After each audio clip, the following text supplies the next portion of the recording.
Vam tirar el nostre altre institut, vam dir que tenien que vindre així a barracons i quan vam entrar ens va aparèixer que apareixia un psiquiàtric, això. I aleshores la nostra professora ens va donar la idea de decorar-la i vam decidir que en el projecte el faríem sobre decorar l'aula.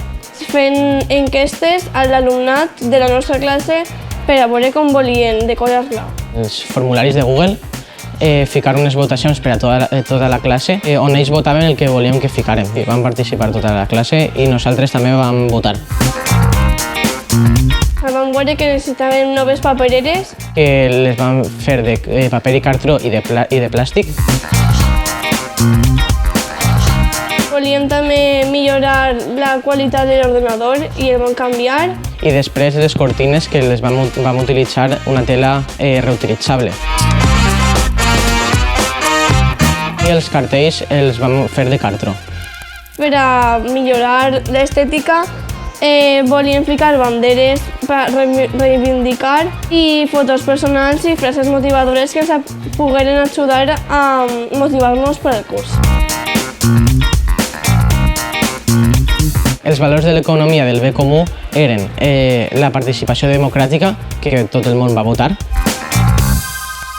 els materials reutilitzables, perquè tot el que vam utilitzar va ser reutilitzable, i els materials no contaminaven.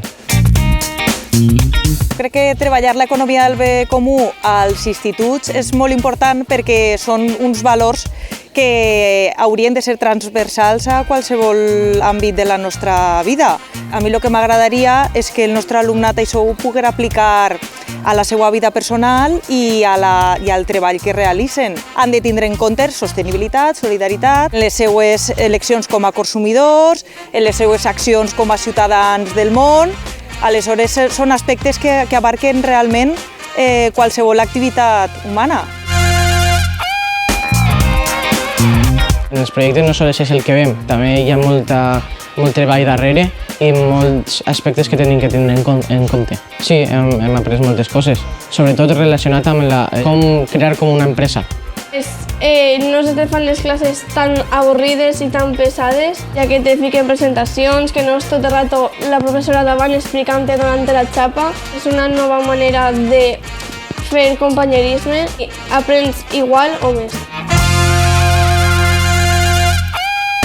Crec que aquesta manera de treballar amb l'alumnat és una metodologia que els ajuda a desenvolupar-se també en moltes altres competències, perquè no només és memoritzar o aprendre continguts, que també és important, sinó treballar en equip, aprendre a col·laborar, a tindre iniciativa, a expressar-se, a prendre decisions, a planificar-se, resoldre problemes. Vull dir que al final són tota una sèrie de competències que necessitaran al llarg de la seva vida.